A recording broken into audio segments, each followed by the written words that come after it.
नमस्कार। स्वागत है आपका एक बार फिर से P3 positive progressive path classes में। आज हम शुरू करेंगे हिंदी की क्लास। हिंदी में हमने स्टार्ट किया संधि और संधि में हमने स्वर संधि कर ली थी। स्वर संधि के बाद हम पढ़ रहे थे व्यंजन संधि और व्यंजन संधि में हमने 2 नियम पढ़ लिए थे। आज हम पढ़ेंगे नियम 3 जो कि त और द से संबंधी है। ठीक है, तो आप लोग लिखिएगा त और द से संबंधी नियम। ध्यान रखना, स्वर संधि में हमने 5 प्रकार पढ़े थे, लेकिन व्यंजन संधि के कोई प्रकार नहीं है। ठीक है, इनके कुछ नियम हैं, वो हमें ध्यान में रखने। तो जो त द संबंधी हमारे पास से पहला नियम है, वो नियम देखिए क्या है। अगर त या द के बाद या तो त और या तो द, इसके बाद अगर च या छ होता है, ठीक है, त या द के बाद, इसे द बना लीजिएगा, द के बाद या तो च है या होता है छ, तो ऐसी कंडीशन में जो त और द है वो च में बदल जाता है। ये आधा त आधा द है, तो आधे च में बदल जाता है। ध्यान रखिएगा, ये त और द के बाद अगर च छ है तो जो त और द है वो आधे च में बदल जाता है। तो इसके कुछ एग्जांपल्स देख लेते हैं। जैसे पहला एक एग्जांपल इसका है उत प्लस चारण। उत प्लस चारण रूल फिर से वही है जो मैं आपको बार बार कहती हूँ। सबसे पहले आप इस साइन को लिख लीजिए, धन का साइन। धन के बाद इस वाले के लेफ्ट साइड और राइट साइड जो भी चीज है उसे छोड़ के जो और चीज बचे उन्हें ऐसे का ऐसे उतार लेते हैं। उ और रो ऐसे रहेगा। अब आपसे क्या कहा मैंने, त और द के बाद चौ आ रहा है ना, चा का मतलब चौ प्लस तो है आ है, तो चौ आ रहा है, इनकी चौ आ रहा है, तो और दो किस में बदल जाएगा, आधे चौ में। तो इस तो का क्या हो जाएगा, चौ हो जाएगा। इस तो का हमारे पास से चौ हो जाएगा। और यहाँ पर एक च ऐसी है, इसमें कोई फर्क नहीं पड़ता। यहाँ पे लिखा भी ना मैंने, तो और दो के बाद अगर चौ छो आएगा तो चौ हो जाएगा, तो बन जाएगा उच्चारण। ठीक है, इसका एक एग्जांपल और देखते हैं। जैसे है जगत प्लस छाया। जगत प्लस छाया, तो देखिए क्या हो जाएगा। फिर से प्लस के साइन साइड के इधर जौ और गौ है, ये ऐसी रहेगा। ये हमारे पास बन जाएगा छाया है, तो यानी कि बन जाएगा हमारे पास से या। अब देखिए छाया का मतलब जनरली छा प्लस आ है, छ प्लस आ है। हाँ, अब देखिए फिर से तो के बाद छ आ गया, तो इसका क्या बन जाएगा, हमारे पास से चौ बन जाएगा। ये ऐसे का ऐसे रहेगा, तो बन गया जग छाया। इसके अलावा हमारे पास एक एग्जाम्पल है, ये बहुत बार पेपर में वर्तनी शुद्धि में भी आता है। सत प्लस चिदानंद बहुत बार वर्तनी शुद्धि में भी पेपर में पूछा गया है, और व्यंजन संधि का एग्जाम्पल में भी ये पूछा गया है। ठीक है, अच्छा इनमें व्यंजन संधि कैसे वो आप लोग को समझ में आ रहा होगा ना, क्योंकि देखिए ये द है और ये चौ है, ये भी आपके पास से व्यंजन है, ये भी व्यंजन है, तो व्यंजन संधि हुई। ठीक है, अब सत प्लस चिदानंद है, तो फिर से वही सौ यहाँ से ऐसी रहेगा, यहाँ से आप दानंद को ऐसी उतार देंगे। फिर से तो के बाद आपके पास क्या आ गया, चौ आ गया है ना, तो आपके पास याला तो क्या हो जाएगा, आधे चौ में परिवर्तित, और यहाँ पर आ जाएगा आधा, मतलब ची आ जाएगा, और ची को लिखने का तरीका क्या है, ये तो बन गया सच्चिदानंद। तो एक रूल नंबर फर्स्ट हमारे पास है, इसे आपको देखना है और अच्छे से कॉपी में करना भी है। तो चलिए आगे रूल नंबर 2 में जाते हैं। रूल नंबर 2 कहता है कि अगर तो और दो के बाद, हम तो और दो से संबंधित नियम पढ़ रहे हैं तो इन्हीं की बात करेंगे। अगर तो या दो के बाद जो, सॉरी, तो या दो के बाद की बात कर रही हूं, मैंने गलती से यहाँ पर प्लस का साइन बना दिया। तो या दो के बाद जो या झो आता है, तो ऐसी कंडीशन में तो और दो, ये आधा तो आधा दो है, तो ये आधे जो में बदल जाता है। ध्यान रखिएगा, बदल कौन रहा है, ये तो और दो बदलेंगे। ठीक है, जैसे ऊपर आधा चौ हो जा रहा था, वैसे यहाँ नीचे क्या हो जाएगा, आधा जो। तो इसके कुछ एग्जांपल्स देखते हैं। पहला एग्जांपल हमारे पास है सज प्लस जन। देखिए फिर से नियम वही कहेगा, पहले धन के साइन के आपके पास से इन दोनों को छोड़ करके इनको ऐसे लिख लेना है, 100 और यहाँ से 9। अब आपने देखा कि जौ के बाद क्या आ रहा है, जो आ रहा है, यानी कि ये नियम आ गया ना कि अगर आपके पास है, सॉरी सॉरी, यहाँ पे आप सत कर लीजिएगा, सत। तो के बाद हमारे पास क्या आ गया, यहाँ पर से जो आ गया, तो ये तो का क्या हो जाएगा हमारे पास से आधा जो, और यहाँ से हमारे पास जो पहले से था, तो क्या बन गया, सज्जन। ठीक है, एक एग्जाम्पल और देखते हैं। जैसे है जगत देखिए, संधि पढ़ना बहुत इंपॉर्टेंट है आप लोगों के लिए, वर्तनी शुद्धि में भी इससे क्वेश्चन आते हैं। ठीक है, तो वर्तनी शुद्धि भी आपको इनका ज्ञान तभी होगा जब आपको इनके सही उच्चारण पता होंगे, इन्हें लिखने का तरीका पता होगा। जगत प्लस जननी, अगेन फिर से वही, ज और गो यहाँ ऐसी रहेगा, यहाँ न और नी ऐसे रहा।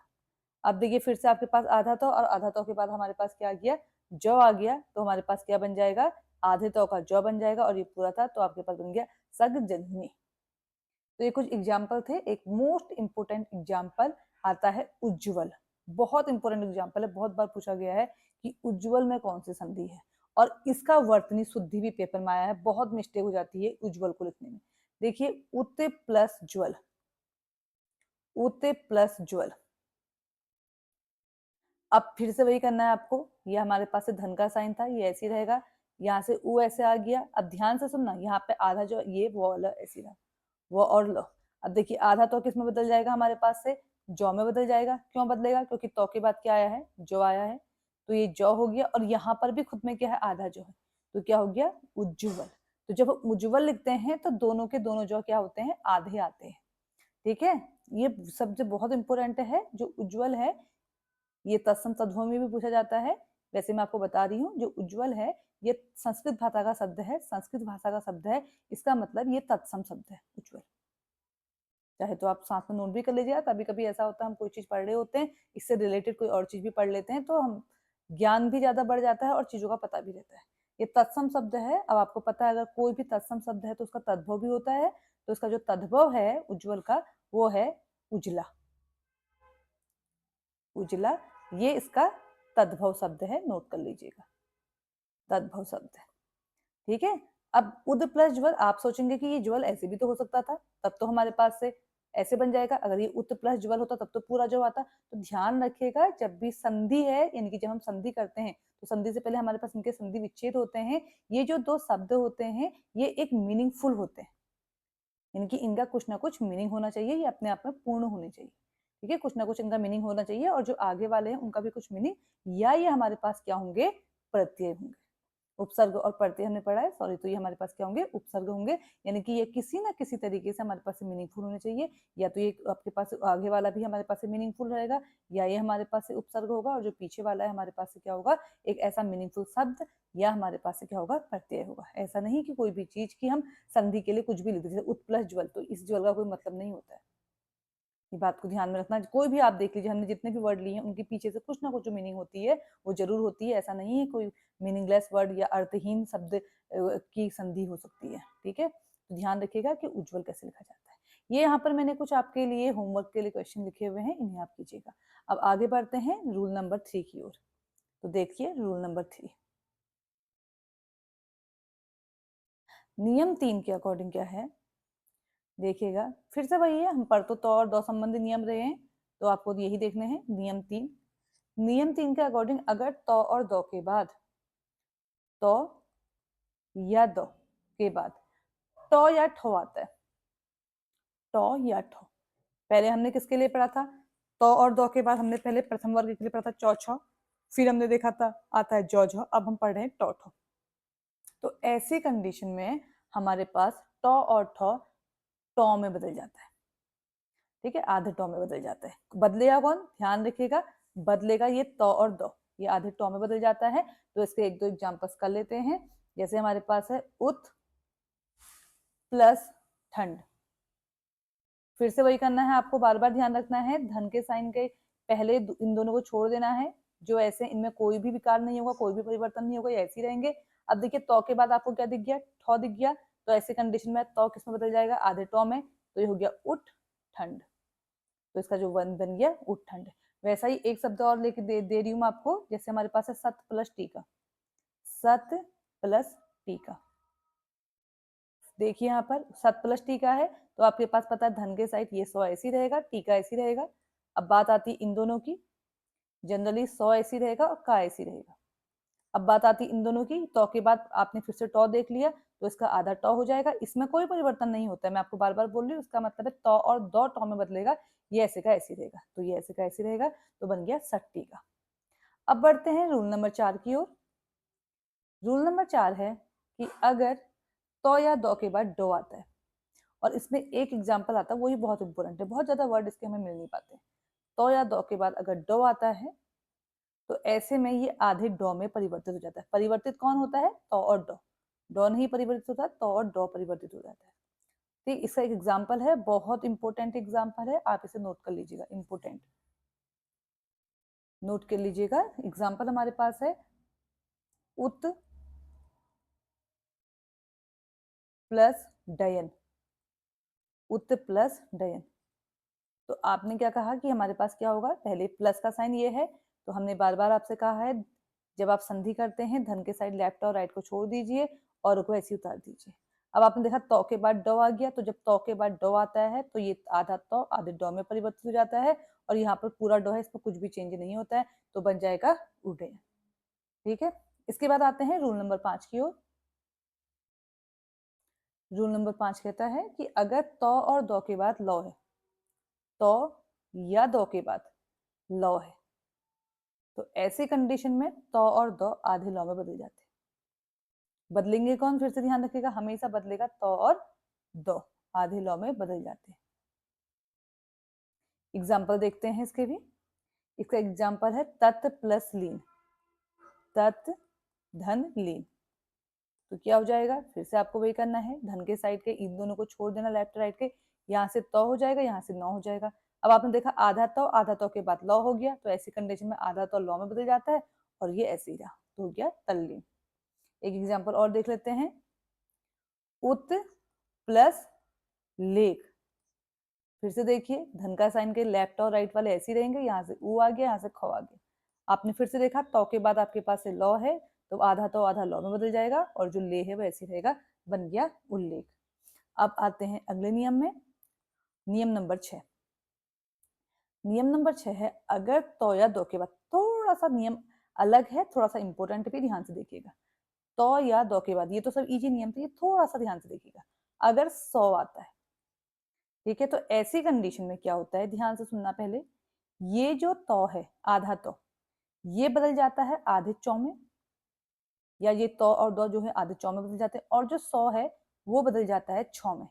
यानी कि अगर तो और दो के बाद 100 आता है, अब के 100 भी बदल रहा है, इसमें आपने ध्यान दिया था, यहाँ वाली चीज नहीं बदल रही थी, जैसे ये टो और ठो नहीं बदला था, वैसे ये डो नहीं बदला था, ये वाला लॉ नहीं बदला था, आपने देखा था ली ऐसे का ऐसे था, लेकिन यहाँ ये 100 बदल जाता है छौ में। तो यानी कि एक तरह से कहें तो ये पूरा क्या हो जाता है, आधा चौ और छ हो जाता है। ठीक है, जैसे इसका एक एग्जाम्पल हम देख लेते हैं।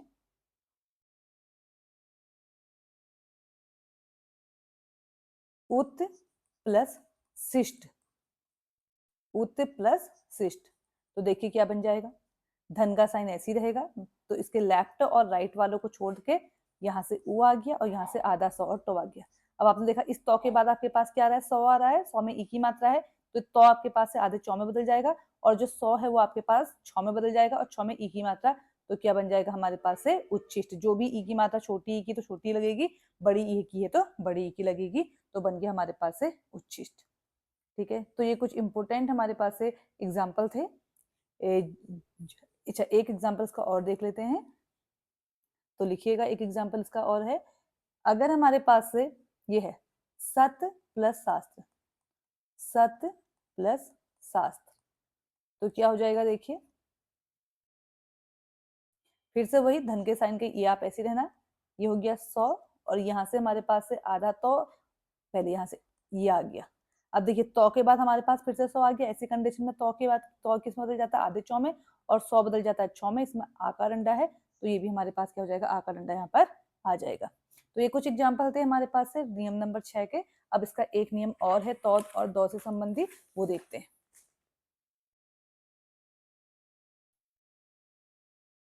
यानी कि नियम नंबर 7।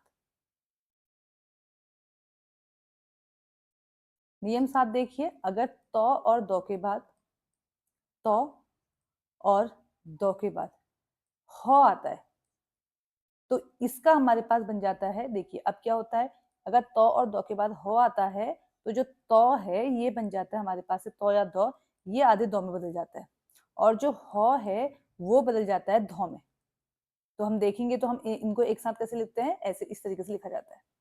ध्यान से सुनिएगा, अगर ऐसा होता है तो तौ के स्थान पर हमारे पास दो आ जाता है और हौ के स्थान पर क्या जाता है, धौ आ जाता है। अगर इनको एक साथ लिखेंगे तो ये दो आधा धौ इस तरीके से हो जाता है। एग्जाम्पल चलो देखते हैं, तब आपको समझ में आएगा। जैसे है उत प्लस हार। ध्यान रखिएगा, करने का तरीका वही है, जो आपके पास से प्लस का साइन है उसके लेफ्ट और राइट को छोड़ दो, इन्हें ऐसे का ऐसे उतार दो।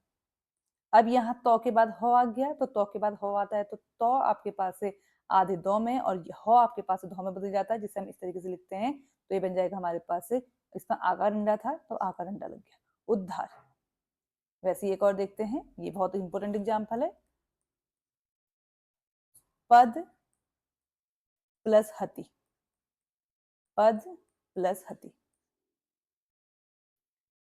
देखिए तो क्या होगा आपके पास से, फिर से वही, यहाँ से पौ ऐसी हो जाएगा, यहाँ से ती ऐसी आ जाएगा। अब आपके पास देखिए दो के बाद क्या आ गया, हौ आ गया। तो ऐसी कंडीशन में हमारे पास क्या हो जाता है, दो आधा धौ, तो क्या बन गया, पद्धति। तो ये इंपोर्टेंट एग्जाम्पल थे हमारे पास से और इंपोर्टेंट नियम थे तो और दो संबंधी। तो आप इन्हें अच्छे से देखिएगा। आई होप कि आपको ये समझ में आए होंगे। अब देखिए इसमें एक थोड़ा सा अपवाद है। एक एग्जाम्पल देखिएगा, हमारे पास है उत प्लस श्वास, उत प्लस श्वास।